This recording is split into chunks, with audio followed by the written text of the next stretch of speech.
Helo bawb, croeso nôl i'r sianel.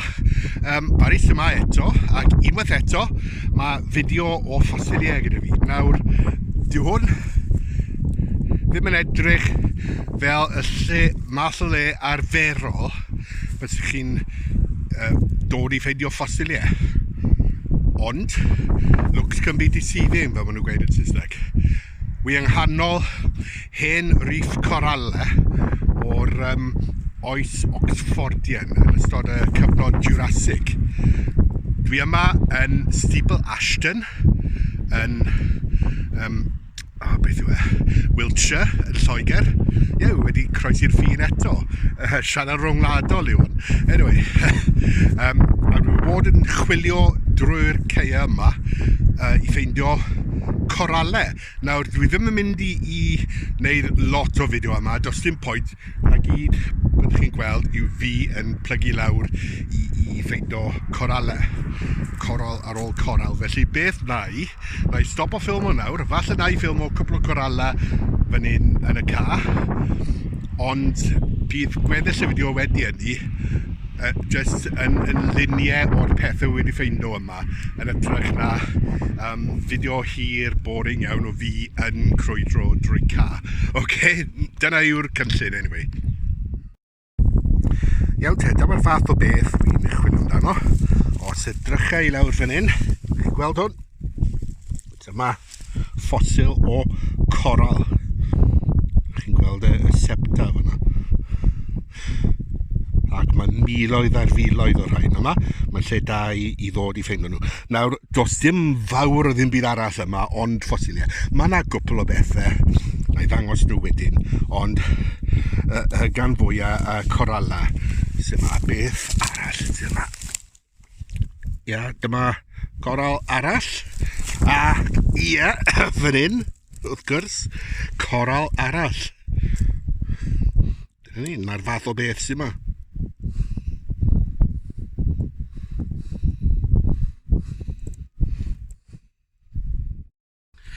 Y broblem sydd gyda fi nawr yw bod fi ddim yn gyfarwydd iawn â coralau o'r oes Oxfordaidd. Felly, os ych chi'n gwybod am lyfr neu rhywbeth sy'n gallu helpu fi i adnabod ffosiliau o coralau Oxfordaidd, rhowch wybod isod os gwelwch chi'n dda.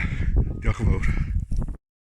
Fyna mae'r ca ble o'n i'n chwilio, ond mae pethau eraill yma hefyd sy'n dda.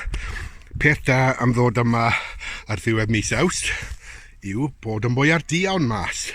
Ac mae rhaid i ddweud, yma maen nhw'n flasus iawn.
Felly, dyma ni.